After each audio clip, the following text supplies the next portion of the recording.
சத்தியம் உங்களுடையது, சத்தம் என்னுடையது. அந்த சத்தியத்தை சத்தியமாய் ஆண்டவரை சொன்ன அடியனை மறைத்து வெளிப்படுத்துவதாய் கருத்தில் ஆசீர்வதிக்க கலப்படை ஈஸ்வரி நாம் கர்த்தர் நல்லவர். கர்த்தர் இம்மட்டும் நம்மளை நடத்தி வந்த எல்லா நன்மைகளுக்காக கர்த்தரை ஸ்தோத்திரித்து கர்த்தருடைய நாமத்தை நாம் மகிமைப்படுத்துவோம். இந்த நாளிலே நாம் பார்க்கக்கூடிய ஒரு காரியம் வேத பகுதியில் இருந்து பவுல் ஒரு சில காரியங்களை சொல்லுகிற இந்த நாளிலே நாம் தியானிக்க கர்த்தர் உதவி செய்வாராக. அதாவது ஊழியனின் கடமைகள் அப்படின்னு சொல்லிட்டு ஒரு தலைப்பிலே நம்ம பார்க்கும் பொழுது அவர் எழுதின போதக நிருபங்களில் ஒரு 3 வார்த்தையை வைத்துக் கொண்டு அந்த முழு காரியங்களையே அடக்கி வைத்திருக்கிறார். ஊழியனின் கடமை 3 வார்த்தையில என்ன செய்கிறார்? அதை உள்ளடக்கி வைத்திருக்கக்கூடிய ஒரு வார்த்தையாக இருக்கிறார். அது என்ன வார்த்தை என்று பார்க்கும் பொழுது,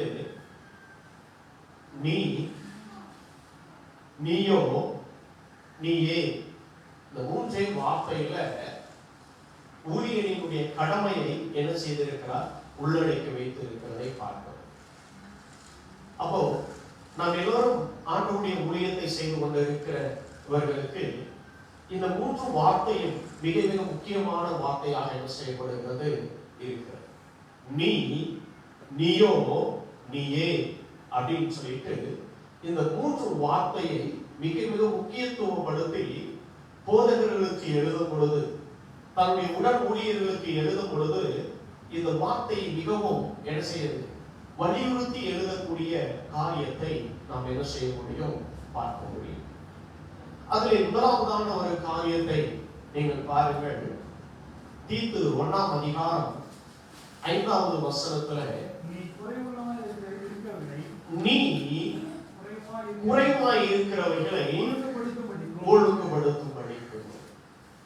இங்கே தீத்துவுக்கு சொல்லக்கூடிய ஒரு காரியம், ஏன் உன்னை கிரேக்கா தீவிலே விட்டு வந்தேன், நீ அங்கு என்ன செய்ய வேண்டும் என்பதை குறித்து தீத்துவுக்கு இந்த 3 வார்த்தையுமே என்ன செய்திருப்பார்? சொல்லியிருப்பார். நீ குறைவாய் இருக்கிறவைகளை முதலாவது என்ன செய்யப்பட வேண்டும்? ஒழுங்குபடுத்த வேண்டும். அங்க என்ன குறை என்பது நமக்கு நன்றாய் தெரியும். ஏன்னா சபைகளிலே மூப்பர்கள் இல்லை, உடன் ஊழியர்கள் இல்லை. அதனால் அவர்களை நீ என்ன செய்ய வேண்டும்? நீ ஏற்படுத்த வேண்டும் என்பதுதான் பவுல் தீத்துவுக்கு சொன்ன ஒரு வார்த்தையாக இங்கே நாம் என்ன செய்யணும் பார்க்கிறோம். அப்ப முதல் காரியத்தை பவுல் சொல்லக்கூடிய ஒரு காரியம் என்னவென்றால், ஊழியர்களாக இருக்கக்கூடிய நீங்களும் நானும் எதையெல்லாம் குறைவா இருக்கிறதோ அவைகளை முதலாவது என்ன செய்யப்பட வேண்டும்? ஒழுங்குபடுத்த வேண்டும். அது மிக மிக முக்கியமான ஒரு காரியம். அது தனிப்பட்ட வாழ்க்கையில் இருக்கக்கூடிய குறைவுகளாக இருக்கலாம், ஊழியத்தினுடைய குறைவுகளாக இருக்கலாம், அல்லது குடும்பத்தில் இருக்கக்கூடிய குறைவுகளாக இருக்கலாம், அல்லது மற்றொரு தொடர்புல இருக்கக்கூடிய குறைவுகளாக இருக்கலாம். என்ன குறைவுகளாக இருந்தாலும் சரி, அதை முதலாவது நாம் என்ன செய்யப்பட வேண்டும்? ஒழுங்குபடுத்த வேண்டியது, சரி செய்ய வேண்டியது நம்முடைய கடமையாக இருக்கிறது. ஏனென்றால் 1 கொரிந்தியரிலே 14ஆம் அதிகாரம் கடைசி வசனத்திலே நம்ம வாசிக்கும் பொழுது பவுல் சொல்லக்கூடிய ஒரு காரியம், 1 கொரிந்தியர் 14ஆம் அதிகாரம் 40வது வசனத்திலே, சகலமும் நல்லொழுக்கமாயும் கிரமமாயும் என்ன செய்யப்பட வேண்டும்? அப்ப சகலமும் நல்லொழுக்கமாயும் கிரமமாயும் என்ன செய்யப்பட வேண்டும்? இருக்க வேண்டும். அப்ப சபை என்பது சகலம் என்ன செய்வது? நல்லொழுக்கத்தால் என்ன செய்யப்பட வேண்டும்? இருக்க வேண்டும். இங்கே கொரிந்து சபைக்கு சொல்றாரு, சகலமும் நல்லொழுக்கம் கிரமமாக என்ன செய்யப்பட வேண்டும்? இருக்க வேண்டும். ஒழுக்கக்கேடான காரியங்களை முதலாவது நீங்கள் சபையை விட்டு என்ன செய்ய வேண்டும்? அகற்ற வேண்டும். அதனாலதான் அதுக்கு அடுத்த அதிகாரத்தில் சொல்லுகிறார், 15ஆம் அதிகாரத்துல 33வது வசனத்தை சொல்லும் பொழுது, ஆகாத சம்பாஷணை நல்லொழுக்கத்தை என்ன செஞ்சிடும்? கெடுத்துரும். நீங்கள் மோசம் போகாதீர்கள். ஆகாத சம்பாஷணை நல்லொழுக்கத்தை என்ன செஞ்சிடும்? கெடுத்துரும். அப்போ எல்லா விதமான காரியங்கள் எல்லாத்தையும் என்ன செய்ய எடுத்துக்கொள்ளுங்க. ஆகாத சம்பாஷணை எங்க வருகிறதோ அங்கே ஒழுக்கக்கேடான காரியம். அது பெஸ்ட் எடுத்துக்காட்டு ஆதியாகமம் 3ஆம் அதிகாரம். ஆதியாகமம் 3ஆம் அதிகாரத்துல 1 இருந்து 6 வசனம் எழுது. தேவையில்லாத ஒழுக்கக்கேடான வார்த்தை, தேவையில்லாத வார்த்தைகளை பேசி கடைசி என்னாச்சு? ஆசீர்வாதத்தை இழந்து போயாச்சு. ஏதேன் தோட்டத்தை விட்டுடைய மேன்மை இழந்து விட்டாச்சு, தேவ மகிமை இழந்து விட்டாச்சு, தேவன் வைத்திருந்த மேன்மையான அந்த பொக்கிஷத்தை என்ன செய்தார்கள்? இழந்து விட்டார்கள். காரணம் ஒழுக்கக்கேடான வார்த்தை, ஆகாத சம்பாஷணை. ஏன்னா ஆகாத சம்பாஷணை என்ன செஞ்சிடும்? ஒழுக்கக்கேடான காரியத்தை கொண்டு வந்து. அதுதான் நம்முடைய வாழ்க்கையில் முதல் நடக்கக்கூடிய ஒரு காரியம். அப்ப முதலாவதான ஒரு காரியம் நாம் நன்கு புரிந்து கொள்ளக்கூடிய ஒரு காரியம் என்னவென்றால், நீ குறைவுகளை என்ன செய்வது? ஒழுங்குபடுத்த. எதையெல்லாம் குறைவுகள் இருக்கிறதோ அதை இயேசு கிறிஸ்து முதல் அற்புதத்தில் என்ன செஞ்சாரு? பறந்து போச்சு. குறைவு என்ன செய்ய நிறைவாக்குறார். குறைவுகள் என்ன செய்யப்பட வேண்டும்? நிறைவாக்க வேண்டியது அவசியம். ஏன்னா அவர் வந்தாலே குறைவு என்ன செய்ய நிறைவாயிரும். அது நமக்கு தெரியும். ஏன்னா 1 கொரிந்தியர்ல 13ஆம் அதிகாரத்துல 10வது வசனத்துல வாசிக்கிறோம், நிறைவானது வரும் பொழுது குறைவானது எல்லாம் என்ன செஞ்சிடும்? ஓடி போயிடும். அப்ப நிறைவான கிறிஸ்து வரும் பொழுது குறைவுகள் எல்லாம் என்ன செஞ்சிடும்? வந்து குறைவுகள் என்ன என்கிறத நாம் என்ன செய்யணும்? ஃபைண்ட் அவுட் பண்ணணும். எதெல்லாம் நம்முடைய வாழ்க்கையில குறை இருக்கிறது, எதெல்லாம் நம்முடைய ஊழியத்திலே குறை இருக்கிறது, எதெல்லாம் குடும்ப வாழ்க்கையிலே குறை இருக்கிறது, அது எல்லாவற்றையும் முதலாவது என்ன செய்யப்பட வேண்டும்? சரி செய்ய வேண்டும், ஒழுங்குபடுத்த வேண்டும். நம்முடைய வாழ்க்கையை ஒழுங்குபடுத்த வேண்டும், ஊழியத்தை ஒழுங்குபடுத்த வேண்டும், நம்முடைய குடும்பத்தையும் என்ன செய்து ஒழுங்குபடுத்த வேண்டும். சகலமும் நல்லொழுக்கமாக கிரமமாக என்ன செய்யப்பட வேண்டும்? செய்ய வேண்டும். அப்ப எதெல்லாம் ஒழுக்கக்கேடான காரியங்கள் வருகிறதோ அது எல்லாவற்றையும் என்ன செய்யப்பட வேண்டும்? அகற்ற வேண்டியது அவசியமாக என்ன செய்யப்படுகிறது? இருக்கிறது. ஊழியர்களா இருக்கக்கூடிய நீங்களும் நானும் இங்கே பவுல் சொல்லக்கூடிய ஆலோசனை, நீ என்ன செய்ய வேண்டும்? குறைவா இருக்கிறவைகளை ஒழுங்கு. அது நமக்கு தெரியும். நம்முடைய வாழ்க்கையில் என்ன குறை இருக்கிறது, நம்முடைய ஊழியத்தில் என்ன குறை இருக்கிறது, நம்முடைய குடும்பத்தில் என்ன குறை இருக்கிறது, அதில் செய்ய வேலையில் என்ன குறை இருக்கிறது என்பது நமக்கு நன்றாய் தெரியும். அதை நாம் சரி செய்ய வேண்டியது நம்முடைய கடமையாக என்ன செய்யப்படுகிறது? இஸ்ரவேல் ஜனங்கள் எகிப்தில் இருந்து கிளம்பி வந்து விட்டார்கள், யோர்தானுக்கு முன்பதாக இருக்கிறார்கள். அங்கே நிற்கும் பொழுது ஆண்டவர் அங்கே யோசுவாவை பார்த்து சொல்லுகிறார், நீங்கள் இந்த யோர்தானை கடக்க வேண்டும் என்றால் உங்களை நீங்கள் உங்களுடைய குறைகளை சரி செய்ய வேண்டும். இன்றைக்கு நீ பரிசுத்தப்படுத்திக் கொள், நாளைக்கு கர்த்தருடைய வாழ்க்கையில் அற்புதத்தை செய்வார். உன்னை சரி செய்யாதது வரை ஆண்டவருடைய அற்புதத்தை என்ன செய்ய முடியாது, பார்க்க முடியாது. உன்னை பரிசுத்தப்படுத்தாதது வரை நீ எங்க போக முடியாது? வாக்குத்தத்தம் பண்ண இடத்துக்குள்ளே, கானான் தேசத்துக்குள்ளே நீ போக முடியாது. நீ எரியோவை கடந்து வந்து விட்டாய், ஆனா ஆயிரம் உன்னாலே தாண்ட முடியவில்லை. காரணம் என்னவென்ன? அங்கே சாபத்திற்கான காரியத்தை நீ தொட்டு விட்டாய். உன்னை குறையை சரி செய்து கொள், அப்பொழுதுதான் ஆயிரம் நீ என்ன செய்ய வெல்ல முடியும். சின்ன பட்டணம் தான், ஆனா தோல்வியை தழுவிவிட்டார்கள். காரணம் என்ன? அங்கே குறை இருக்கிறது, பாவம் அங்கே இருக்கிறது. அதை சரி செய்த பிறகுதான் கர்த்தர் அற்புதத்தை என்ன செய்கிறார். நம்முடைய வாழ்க்கையிலே, நம்முடைய குடும்பத்திலே, நம்முடைய ஊழிய பாதையிலே கர்த்தர் அற்புதத்தை செய்ய வேண்டும் என்றால் குறைவாய் இருக்கிறவைகளை முதலாவது நாம் என்ன செய்யப்பட வேண்டும்? ஒழுங்குபடுத்த வேண்டும், சரி செய்ய வேண்டும். சங்கீதக்காரன் சொல்வது போல, வேதனை உண்டாக்குறவை என்னிடத்தில் உண்டோ என்று பார்த்து என்னை என்ன செய்யும்? நிச்சயமாக என்னை நடத்தும். ஆண்டவருக்கு பிரியமில்லாத காரியங்கள், ஒழுங்குகேடான காரியங்கள் எதெல்லாம் இருக்கிறதோ அதை முற்றிலும் நம்மை வச்சு என்ன செய்யப்பட வேண்டும்?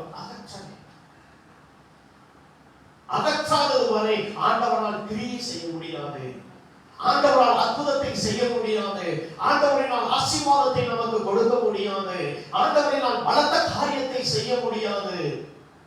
அப்ப முதலாவது சபைக்குள்ள ஆண்டவர் பெரிய காரியங்களை நம்முடைய வாழ்க்கையில், நம்முடைய குடும்பத்தை கர்த்தர் செய்ய வேண்டும் என்றால் ஒழுக்கக்கேடான காரியங்கள் எதெல்லாம் இருக்கிறதோ அதை நாம் என்ன செய்யப்பட வேண்டும்? அதை அகற்ற வேண்டியது நம்முடைய கடமையாக என்ன செய்யப்பட வேண்டும்.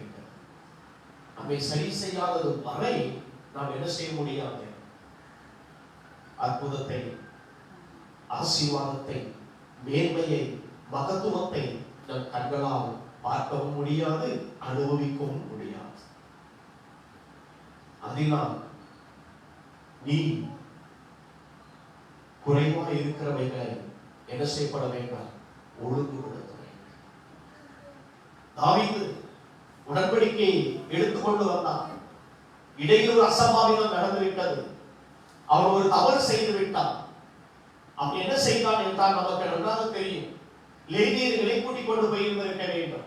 உடன்படிக்கை பெட்டியை சுமந்து கொண்டு வந்திருக்க வேண்டும். அதனாலே கர்த்தர் என்ன செய்தார், அந்த செய்யாததினாலே கர்த்தர் அவனை அடித்தார். ஆனால் இப்ப என்ன செய்யறான், அந்த குறைவுகளை சரி செய்து கொள்ளுகிறான். 1 நாளாகமத்திலே 15ஆம் அதிகாரத்திலே 13 15வது வசனம் வரை வாசிக்கிற 1 நாளாகமம் 15ஆம் அதிகாரம் 13 15 வரை. முதலில் நீங்கள் சுமக்காதபடியினாலும்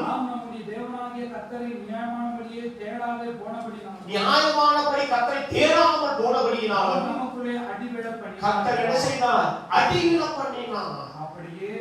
அப்படியே ஆசாரியரும் லேவியரும் இஸ்ரவேலின் தேவனாகிய கர்த்தரின் பெட்டியை கொண்டு வர சுத்தம் பண்ணி கொண்டார்கள். என்ன செய்து கொண்டார்கள், சுத்தம் பண்ணி கொண்டார்கள், சரி செய்து கொண்டார்கள், குற்றத்தை மாற்றுகிறார்கள். இப்போ என்ன செய்றாங்க, இப்போ உடன்படிக்கை பெட்டியை ஆடலோடும் பாடலோடும் சந்தோஷமாய் தாவீதின் நகரத்தில் வந்து என்ன செய்யப்படுகிறது, தேவன் உலாவுகிற தேவன் அங்கே தாவீதின் நகரத்திற்கு என்ன செய்ய வந்து வாசம் பண்ணி விட்டார். காரணம் என்ன, குறைவுகளை ஒழுங்குபடுத்த. முதல்ல என்ன செய்ய கூட்டிட்டு போகல, இப்போ என்ன செய்யலாம், 826 லேவியர்களை என்ன செய்யணும், ஆயத்தப்படுத்துகிறான், அவளை பரிசுத்தப்படுத்துகிறான், ஒழுங்குபடுத்துகிறான். ஒழுங்குபடுத்தி அதற்கடுத்து என்ன செய்யலாம், போகிறான். போகும் பொழுது கர்த்தருடைய பெட்டி எங்கே போய் சேர வேண்டுமோ அந்த இடத்திலே போய் என்ன செய்தது, சேர்ந்தது. எல்லாம் ஒழுங்கு வைத்திருக்கிறான். உடன்படிக்கை பெட்டி இப்படித்தான் தூக்க வேண்டும், இவர்கள் தான் தூக்க வேண்டும், மோசே நினைத்தபடிதான் இதை செய்ய வேண்டும் என்று ஆண்டவர் அதற்கு கட்டளையும் நியமங்களையும் வைத்திருந்தார். ஒரு ஒழுங்கு கிரமத்தை வைத்திருந்தார். ரூல்ஸ் அண்ட் ரெகுலேஷன் என்ன செய்திருந்தது, அதன்படிதான் செய்யணும். ஊழியம் என்பது ஏதோ செய்யறது அல்ல, எல்லாத்துக்கும் ஒரு ஒழுங்கும் கிரமம் இருக்கிறது.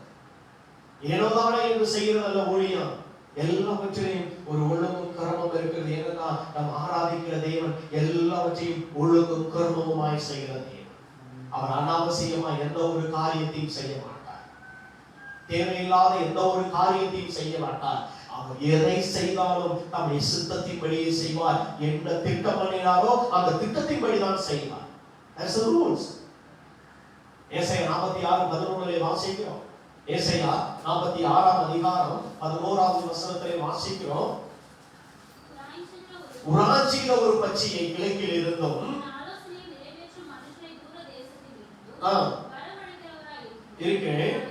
அதை சொன்னேன், அதை நிறைவேற்றுவேன், நான் திட்டம் பண்ணினேன், அதை செய்து விட்டேன். I planned it.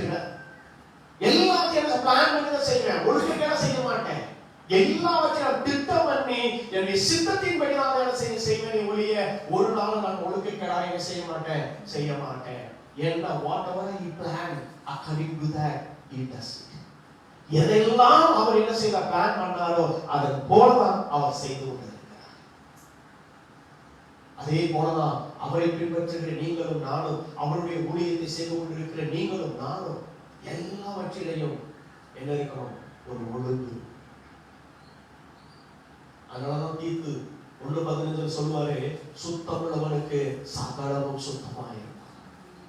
சுத்தமுள்ளவனுக்கு சகலமும் சுத்தமாயிருக்கும்.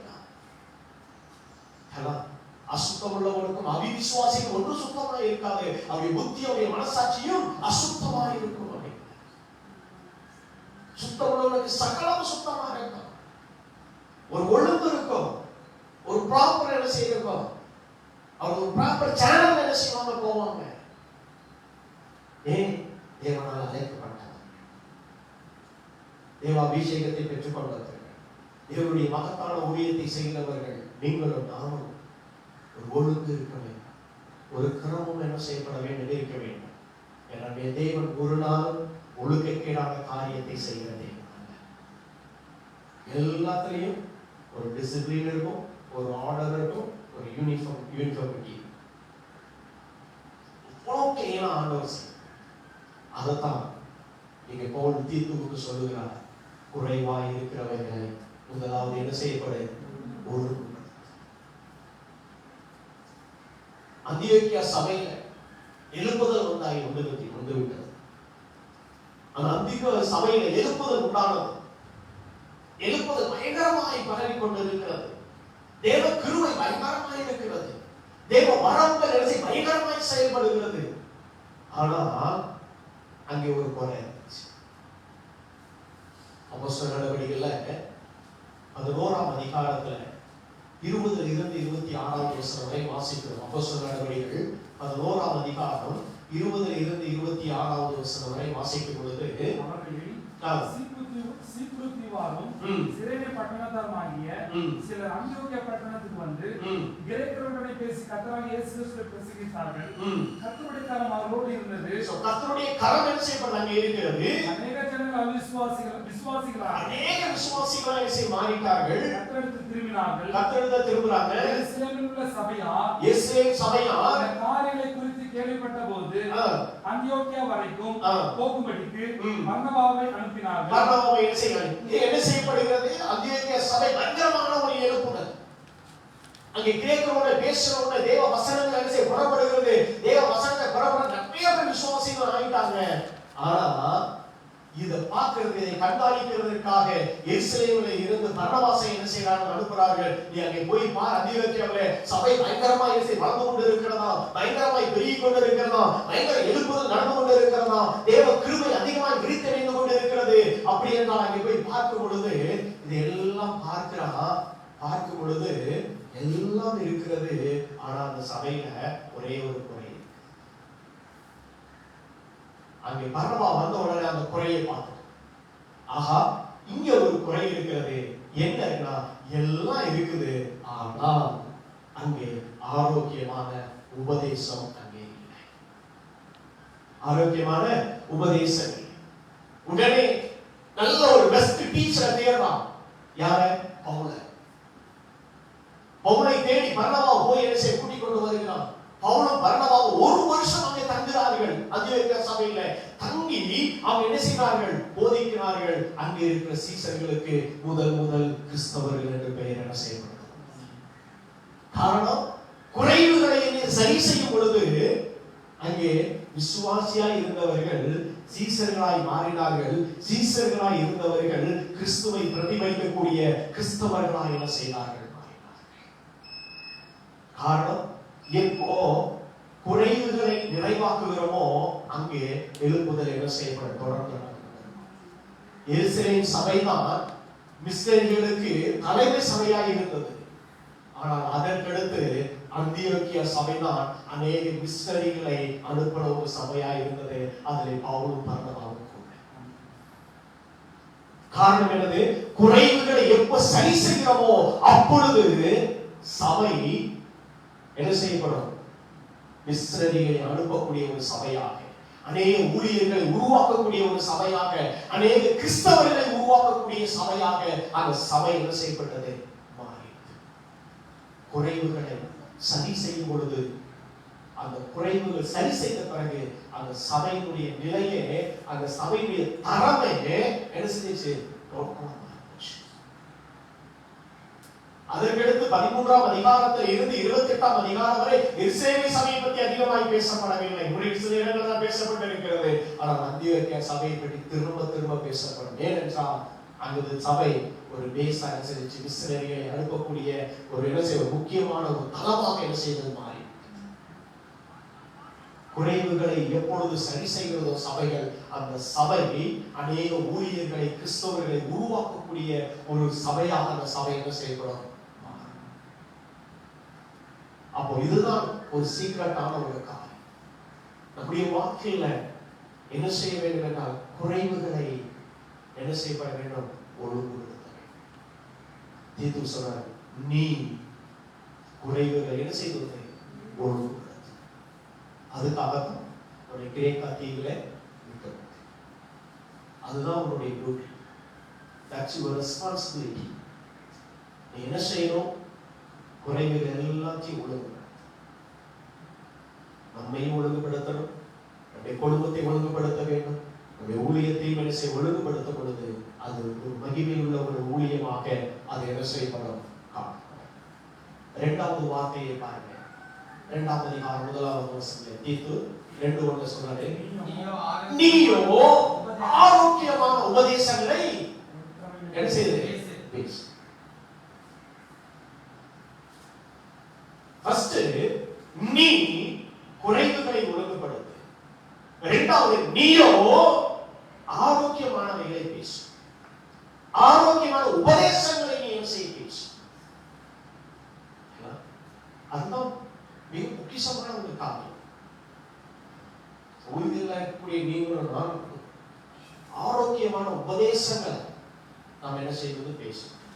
ஏன்னா நமக்கு தெரியும் ஆரோக்கியமான உபதேசம் என்ன செய்யும் அப்படிங்கிறத பார்த்தீங்கன்னு சொன்னா 1 தீமோத்தேயு 6ஆம் அதிகாரம் 3வது வசனத்துல வாசிக்கிற 1 தீமோத்தேயு 6ஆம் அதிகாரம் 3வது வசனத்துல நம்முடைய கர்த்தராகிய இயேசு கிறிஸ்துவின் ஆரோக்கியமான வசனங்கள் தேவ பக்திக்கேற்ற உபதேசங்களை ஒப்புக்கொள்ளாமல் வேற்றுமையான உபதேசங்களை போதிக்கிறோம். அப்ப இங்க என்ன பார்க்கிறோம் அப்படின்னு சொன்னா, ஆரோக்கியமான உபதேசத்துடைய நோக்கம் என்னவென்றால் அது பக்தி விருத்திக்கு ஏதுவான உபதேசம்.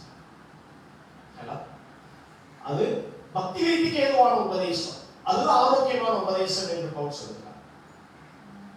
அடுத்த புத்தகம் 2 தீமோத்தேயுல 1ஆம் அதிகாரம் 13-14வது வசனத்தை வாசிக்கும்போது, கிறிஸ்துவின் மற்றும் விசுவாசத்தோடும் அன்போடும் என்னிடத்தில் கேட்டிருக்கிற ஆரோக்கியமான வசனங்களின் சட்டத்தை கைக்கொண்டு உன்னிடத்தில் ஒப்புவிக்கப்பட்ட நற்பொருளை, அந்த நற்பொருளை நமக்குள்ளே வாசம் பண்ணுகிற பரிசுத்த ஆவியானவரை காத்துக்கொள் அப்படிங்க.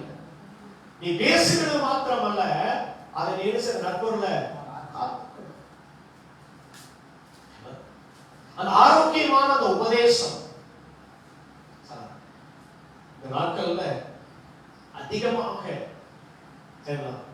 கள்ள உபதேசங்கள் பரவிக்கொண்டே இருக்கு. கள்ள உபதேசங்கள் அதிகமாக பரவிக்கொண்டு இருக்கு. ஆன்லைன் கிளாஸ் சொல்லிட்டு வந்துட்டே இருக்கு. ஆன்லைன் கிளாஸ் தப்பா சொல்றேன். ஆன்லைன் கிளாஸ் மெயினா சொல்றது ஒரே ஒரு ஆன்லைன் கிளாஸ் மட்டும் சொல்றேன். கொரியால ரெவலேஷன் அப்படின்னு சொல்லிட்டு தான் வரும். ரெவலேஷன் டீச் பண்றோம், வெளிப்படுத்துற விசேஷத்தை நம்ம டீச் பண்றோம், அப்படிதான் வராங்க. ஆரம்பத்துல தெரியாது, ஏன்னா நாம அட்டன் பண்றோம். அதான் சொல்றேன், எக்ஸ்பீரியன்ஸ் தான் சொல்றேன். நாங்களும் ஒரு 3 மாசம் அட்டன் பண்றோம் கிளாஸ் என்னன்னு பாக்குறதுக்காக. என்னுடைய ஸ்தாபனத்தின் மூலமாக அதுக்காக போயிட்டு அந்த லீடர்ஸ் எல்லாம் போயிட்டு ஒரு நாள் என்ன செய்து வேலூர்ல போய் மீட் பண்ணோம். மணி இருக்காங்க கூட இருக்காங்க எடுத்துக்காட்டு. அந்த கொரியன் மிஸ்டேரியில போய் என்ன செய்யணும், ஒரு ஹோட்டல்ல போய் என்ன செய்ய மீட் பண்ணி எங்களுக்கு எல்லாம் தேர்வு கொடுத்தாங்க, பைசா கொடுத்தாங்க, சாப்பாடு கொடுத்தாங்க. சரிங்களா? போய் மீட் பண்ணி பேசிட்டு வந்தோம். அதுக்கு அட்டன் பண்ணோம். ஆனா அதுக்கடுத்து உள்ள போக போக போக தெரியுது, அந்த ஸ்தாபனத்தை யார் துவங்கினாரோ அவர் தான் இயேசு கிறிஸ்து வந்துட்டார். அந்த ஸ்தாபனத்தை யார் துவங்கினாரோ அவர் தான் யாரு, இயேசு கிறிஸ்து அப்படின்னு வந்துச்சு. ஓகேங்களா? இயேசு கிறிஸ்து சமரியா ஸ்திரீயை பார்த்து சொன்னார், உன்னோடு நிச்சயம் இருக்கு 5 பேர் இருந்தாங்க, இப்ப உன்னோட கூட இருக்கிறது யாரு இல்ல, உன் புருஷன் இல்ல, அது யாரு, நான் தான் அப்படின்னு சொல்றாங்க. அப்பதான் கேட்காச்சு, ஆஹா இது இங்கேயும் டைவர்ட் ஆகுதே அப்படின்னு சொல்லி. இயேசு கிறிஸ்துவை சமரியா ஸ்திரீயோடு தொடர்புல இருந்தார் என்பதை அவர்கள் என்ன செய்தார்கள் சொல்ல வருகிறார். அவருடைய ஸ்தாபனத்தை உருவாக்கினவர் தான் அவர் இயேசு கிறிஸ்து அப்படின்னு என்ன செய்யறாங்க கொண்டு வராங்க. அந்த அளவுக்கு தங்களையே இயேசு கிறிஸ்துவை வெளிப்படுத்தக்கூடிய உபதேசங்கள் அதிகமாக என்ன செய்து வந்துருச்சு. ஆனா ஆரோக்கியமான உபதேசம் அப்படி, ஆரோக்கியமான உபதேசம் அது பக்தி ரீதிக்கு ஏதுவானக்கூடிய காரியம். அது இயேசு கிறிஸ்து நம்மிடத்தில் ஒப்புவிக்கப்பட்ட அந்த உபதேசம், அது இயேசுவே பிரதிபலிக்கக்கூடிய அந்த உபதேசம். அந்த உபதேசத்தை தான் நாம் என்ன செய்யப்பட வேண்டும், கடைபிடிக்கக்கூடியவராக இருக்க வேண்டும். ஏன்னா இந்த இடத்துல தீத்துக்கு அந்த வார்த்தையை சொல்லியிருப்பாரு, நீயோ அப்படின்னு சொல்லிட்டு. இந்த நீயோ என்ற ஒரு வார்த்தையை சொல்லும் பொழுது எதை மீன் பண்ணுவார் அப்படின்னு சொன்னா, இந்த ஆரோக்கியமான உபதேசத்தை என்ன செய்வார், மீன் பண்ணுவார். ஆனா தீமோத்தேயுக்கு சொல்லும் பொழுது அந்த வார்த்தையை 3 முறை தீமோத்தேயுக்கு என்ன செஞ்சிருப்பார், சொல்லியிருப்பார். தீமோத்தேயுக்கு அதே வார்த்தையை 3 முறை தன்னுடைய நிருபத்தில் சொல்லியிருப்பார். அதாவது என்ன சொல்லுவார் அப்படின்னா, நீயோ தேவனுடைய மனுஷனே, 6:11 1 தீமோத்தேயு 6:11 சொல்றாரு, நீயோ தேவனுடைய மனுஷனே இவைகளை விட்டோடி.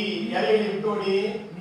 மேலே இருக்கக்கூடிய காரியத்தை விட்டோடி, பண ஆசையை விட்டோடி, தவறான உபதேசங்களை விட்டோடி. நீ என்ன செய்யணும்? அங்கே 6 காரியத்தை சொல்லுவார்.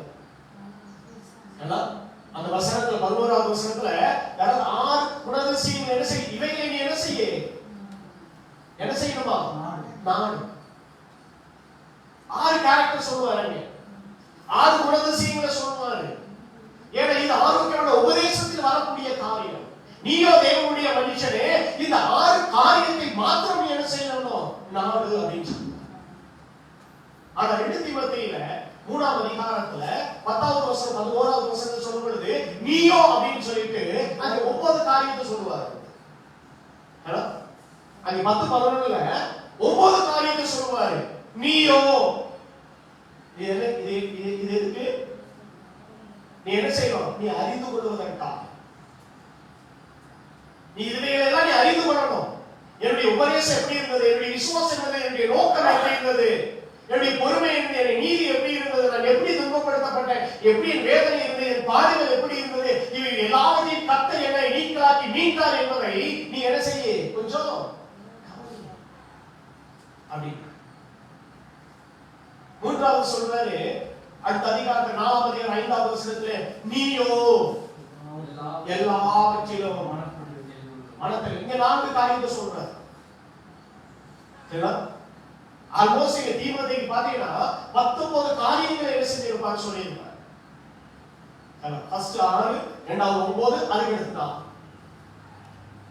19 காரியங்களை அங்க தீமோத்தேயுக்கு சொல்றாரு, நீயோ தேவனுடைய மனுஷனே. அப்ப அந்த ஆரோக்கியமான உபதேசத்தை உடையவர்கள் இந்த 19 காரியங்களும் என்ன செய்யப்பட்டு இருக்கணும், நாடணும், கவனிக்கணும், நிறைவேற்றணும். ஃபர்ஸ்ட் நாடணும், 2வது கவனிக்கணும், 3வது நிறைவேற்றணும். அதான் என்ன செய்யறாங்க சொல்லுங்க. அப்போ நீயோ தேவனுடைய மனுஷனை, நீ செய்ய வேண்டிய காரியங்கள் என்ன, அதான் என்ன செய்யறாரு சொல்லுங்க. அப்ப நம்முடைய வாழ்க்கையில நாம் செய்யக்கூடிய ஒரு காரியம் மிகவும் முக்கியமான ஒரு காரியம். நீ குறைவாக இருக்கிறவைகளை ஒழுங்கு. 2வது நீயோ என்ன செய்யணும், ஆரோக்கியமான உபதேசங்கள், ஆரோக்கியமான வசனங்களை பேசு. எதுவும் என்ன செய்யக்கூடாது, பேசக்கூடாது. பக்தி விருத்திக்கு ஏதுவான நான் போற சொல்லிடுறேன். எபேசியர் 4:29 கெட்ட வார்த்தை உள்ளவருடைய வாயில் புறப்பட வேண்டாம், பக்தி விருத்திக்கு ஏதுவான வார்த்தைகள் உண்டானால் அதையே கேட்கிறவர்களுக்கு பிரயோஜனம் உண்டாக பேசு. பக்தி விருத்திக்கு ஏதுவான காரியம் என்னது, ஆரோக்கியமான உபதேசம் தான் பக்தி விருத்திக்கு ஏதுவான காரியம். அவைகளை மாத்திரம் நீ பேசு, வேற எவைகளுக்கு என்ன செய்யக்கூடாது, பேசக்கூடாது. நீ பேச வேண்டிய காரியம் இதுதான், வேற எந்த ஒரு காரியத்தை பேச. 3வது வார்த்தை சொல்றாரு, நீயே. இப்போ இது என்ன அப்படின்னு கேட்டா, ஃபர்ஸ்ட் ஒழுங்குபடுத்து, சபையை ஒழுங்குபடுத்து. 2வது நீங்க உபதேசிக்க, யாருக்கு உபதேசிக்கிற, மற்றவங்களுக்கு உபதேசிக்கிற. நீயே அப்படிங்கிற வரும் பொழுது இது யாருக்கு, 2:7 தீத்து 2:7 சொல்றாரு, நீயே எல்லாவற்றிலும் நற்கிரியைகளுக்கு மாதிரியாக என்ன செய்ய.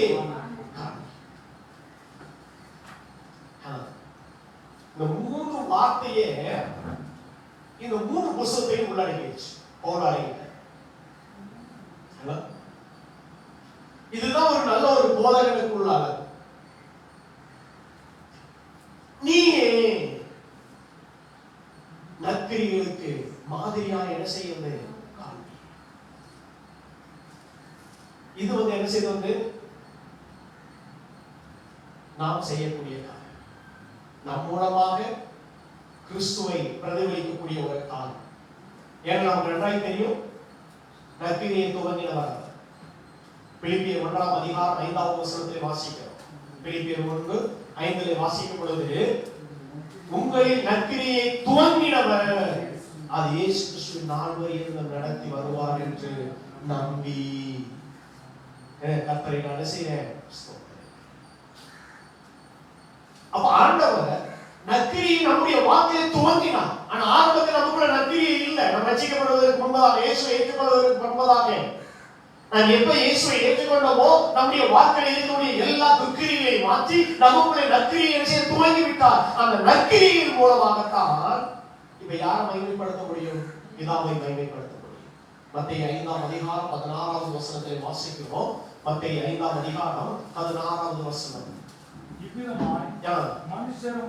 மனுஷருடைய நற்கிரிகளை கண்டு பரலோகத்தில் இருக்கக்கூடிய பிதாவை மகிமைப்படுத்தும்படி உடைய வெளிச்சம் அவர்களுக்கு முன்பதாக பிரகாசிக்க கடவுளே. நற்கிரிகள் அது மிக முக்கியமானது. பிதாவாகிய தேவனை மகிமைப்படுத்த பேதுரு சொல்லுகிறாரு. 1 பேதுருல 2ஆம் அதிகாரம் 12வது வசனத்துல, 1 பேதுரு 2ஆம் அதிகாரம் 12வது வசனம், புறஜாதிகளுடைய அக்கிரமக்காரர்கள் என்று சொல்லுகிற விஷயத்தில் அவர்கள் நற்கிரிகளை கண்டு சந்திப்பின் நாளிலே பிதாவை மகிமைப்படுத்தும்படி அவர்களுக்கு முன்பதாக நல்லடக்கி உள்ளவர்களாக என்ன செய்கிறார்கள்? புறஜாதிகளுக்கு முன்பதாக உடைய கிரியை நற்கிரிகளாக என்ன செய்யப்பட வேண்டும் இருக்கு. நற்கிரியை காண்பிக்க, ஏன்னா அதுதான் நமக்கு கடைசியில பிரதிபலனை கொண்டு வந்து கொடுக்கும். ஏன்னா நம்ம தெரியும், கடைசி புஸ்தகத்துல கடைசி அதிகாரத்துல 12வது வசனத்துல அப்பதான் முடிக்கிற வெளிப்படுத்தல் 22:12 சீக்கிரமாய் வருகிறேன், அவன் அவனுடைய கிரியைகளுக்கு தக்கதாக நான் அளிக்கும் பலன் என்னோடு கூட செய்யப்படுகிறேன். நாம் செய்கிற கிரியைகளுக்கு தக்கபடியாக நல்ல பலனை கொடுப்பதற்காக அவர் என்ன செய்தார்? நற்கிரி நம்முடைய வாழ்க்கையில அவர் துவங்கி இருக்கிறார். அந்த நற்கிரியை நாம் என்ன செய்யப்பட வேண்டும்? செய்ய வேண்டும். அதை செய்வதற்கு பவுல் தீத்துக்கு ஒரு 4 காரியத்தை சொல்லிக் கொடுக்கிறார். நீ நற்கிரியை செய்யணுமா, எப்படி இருந்து செய்யணும் அப்படிங்கிறத தீத்துக்கு 4 விதங்களை என்ன செய்ய கத்துக் கொடுக்கிறார். அது 1 2ஆம் அதிகாரம் 14வது வசனத்துல வாசிக்கிறோம். அவர் நம்மை சகல அக்கிரமங்களிலிருந்து மீட்டுக் கொண்டு நமக்குரிய சொந்த ஜனங்களாகவும் நற்கிரிகளை செய்ய பக்தி வைராக்கியம் உள்ளவர்களாகவும் நம்மை சுத்திகரிக்கும்படி நமக்காக நம்மை தாமே ஒப்பு கொடுத்தார். எதுக்காக ஒப்பு கொடுத்தா? நற்கிரியை செய்வதற்காக.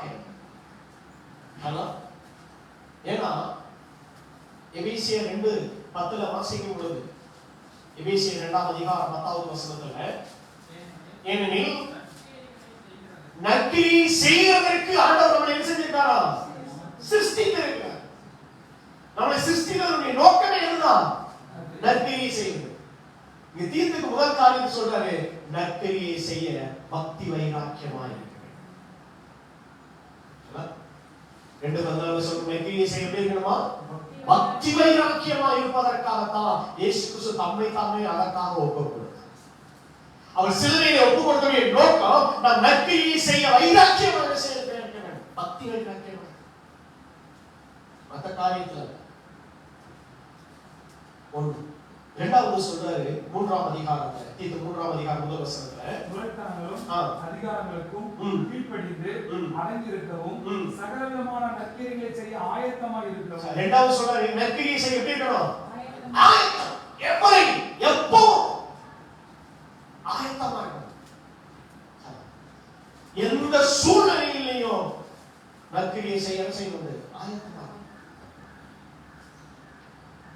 நற்கிரிகளுக்கு மாதிரியா காண்பி அப்படின்னு சொல்லிட்டு எப்படி காண்பிக்கணும் அப்படிங்கிறதையும் அங்க என்ன செய்யறாரு? சொல்லி கொடுத்துட்டார். 4 காரியம் சொல்லி கொடுத்தார். அப்ப முதலாவது பக்தி வைராக்கியம் என்ன செய்யப்பட வேண்டும், இருக்க வேண்டும். இரண்டாவது அதை செய்வதற்கு ஆயத்தமா என்ன செய்யப்பட வேண்டும். மூன்றாவது சொல்லுகிறாரு, 3ஆம் அதிகாரம் 8வது வசனத்துல வார்த்தை உண்மை உள்ளது, தேவனிடத்தில் விசுவாசம் உள்ளவர்கள் நற்கிரிகளை செய்ய ஜாக்கிரதையா இருக்கும்படி. எப்படி இருக்கணும்? ஜாக்கிரதையா இருக்கணும், ஆயத்தமா இருக்கணும், எவரடியாவும் இருக்கணும். அதை எப்படி இருக்கணும்? ஜாக்கிரதையா ஜாக்கிரதையா இருக்கணும். எந்த சூழ்நிலையும் ஆண்டவருடைய காரியத்தை செய்வதற்கு, நற்கிரியை செய்வதற்கு, நமக்குள்ளே நற்கிரியை துவங்கினவர், நற்கிரியை செய்வதற்காக நம்மை சிருஷ்டித்தவர், நாம் நற்கிரியை செய்வதற்காக நம்மை ஒப்பு கொடுத்தவர் நம்மிடத்தில் எதிர்பார்க்கக்கூடிய காரியம் அந்த நற்கிரியை செய்ய பக்தி வைராக்கியமாயிருந்து, நற்கிரியை செய்ய எப்பவும் ஆயத்தமாயிருந்து, நற்கிரியை செய்ய ஜாக்கிரதையாயிருந்து, கடைசியாக சொல்கிறார் 14வது வசனத்துல நற்கிரியை செய்ய ஆளாக்கப்படுங்க. 3:14 தீத்து 3:14 நற்கிரியை செய்ய என்ன செய்யணும்? தெரியலையா? பழகு, கத்துக்கங்க. நற்கிரியை செய்ய பழகுங்க, பழக்கப்படணும்.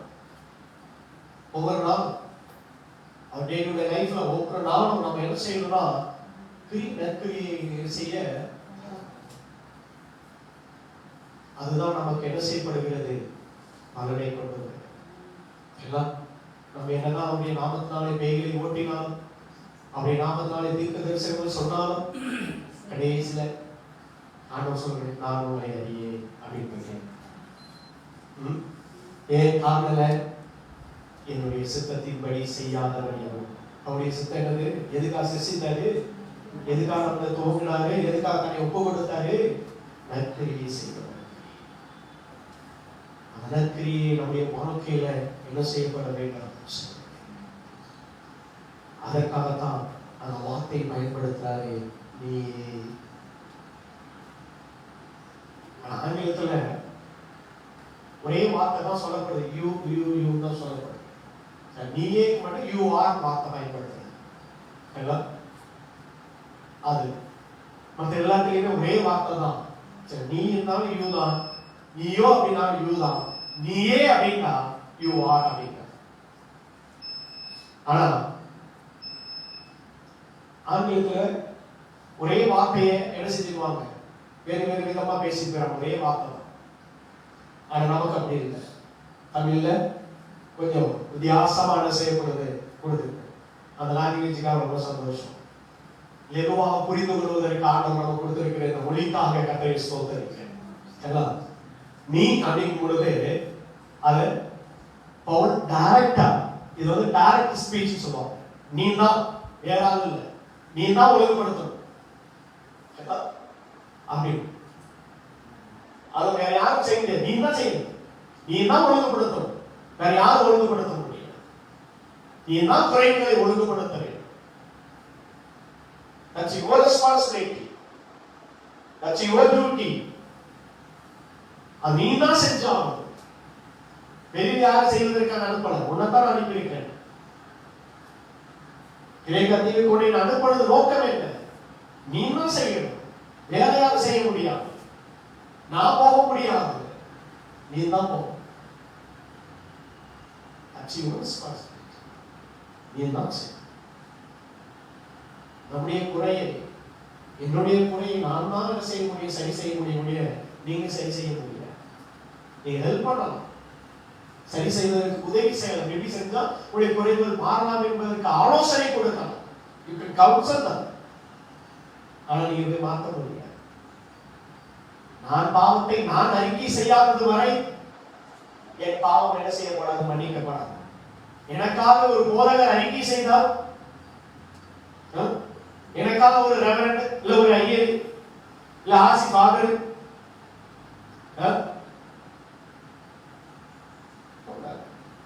பாவ மன்னிப்பு சீட்டு கொடுத்தாலும் அதெல்லாம் அவரவர்களுடையது, அவர்கள் தான் குறைகளை சரி செய்ய வேண்டும். நம்முடைய குறைகளை நாம் குறைகள் செய்யணும், ஒழுங்குபடுத்தணும். இயேசு கிறிஸ்துவின் ஆரம்ப ஊழியமே குறையை ஒழுங்குபடுத்தித்தான் வருகிறார். எல்லாவற்றையும் ஒழுங்குபடுத்த நம்முடைய குடும்ப வாழ்க்கையில, தனிப்பட்ட வாழ்க்கையில, அபிப்பிரிய வாழ்க்கையில, உடைய வாழ்க்கையில எல்லாவற்றிலையும் குறைகளை ஒழுங்குபடுத்த.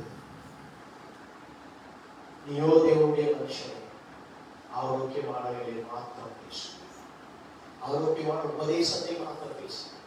அதுதான் பக்தி விருத்திக்கு ஏதுவான காரியம். அதுதான் பக்தி விருத்திக்கு ஏதுவான காரியம். அதுதான் சபையை உருவாக்குவதற்கு ஏதுவான காரியம். அந்த சபையில ஆரோக்கியமான உபதேசத்தை வந்து உபதேசித்த பிறகு அந்த சபை எருசலேமை காட்டிலும் ஒரு மிஸ்னரி ஸ்தலமாக அது என்ன செய்யப்பட்டது மாறி. காரணம், ஆரோக்கியமான உபதேசத்தை உபதேசிக்கிற பவுலும் பர்னபாவும் அந்த இடத்துல என்ன செய்தார்கள், இருந்தார். அதுதான் தேவை. நீயே நற்கரிகளுக்கு மாதிரியாக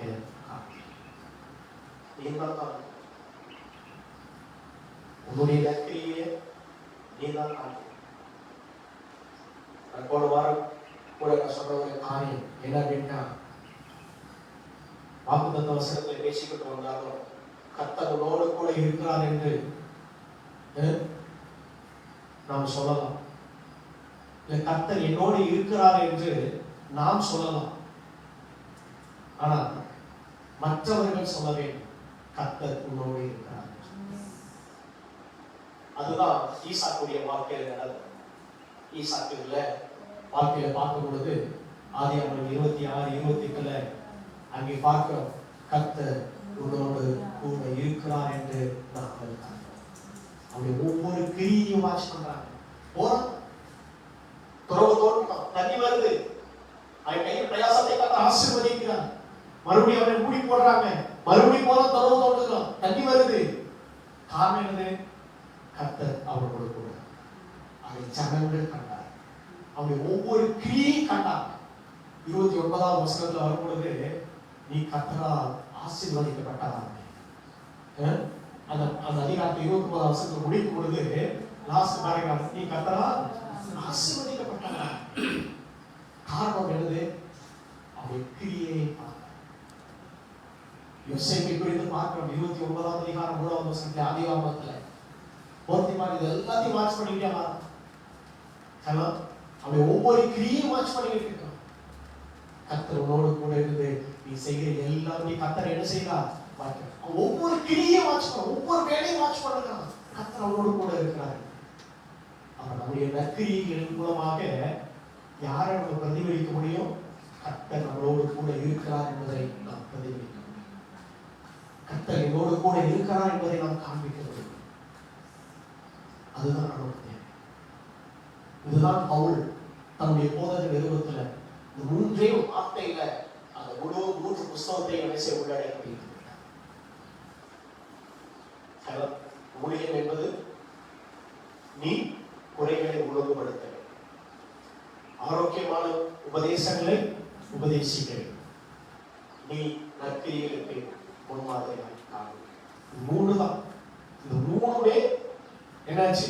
இந்த 13 அதிகாரத்தில் அடங்கிடுச்சு. 1 தீமோத்தேயு 2 தீமோத்தேயு 13 அதிகாரத்துடைய சாராம்சமே பவுல் இந்த 3 வார்த்தையில வச்சு ஆடிட்டார். அவ்வளவுதான் ஊழியர்களின் கடமை. அப்ப நீங்களும் நானும் கர்த்தருடைய ஊழியத்தை செய்து கொண்டிருக்கிறோம்.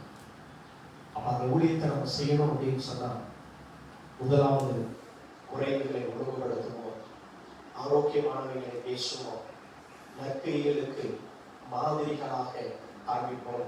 கர்த்தர் இந்த வார்த்தையை நம்மை ஆசீர்வதித்து நம்மை கனப்படுத்தி நம்மை உயர்த்துவாராக.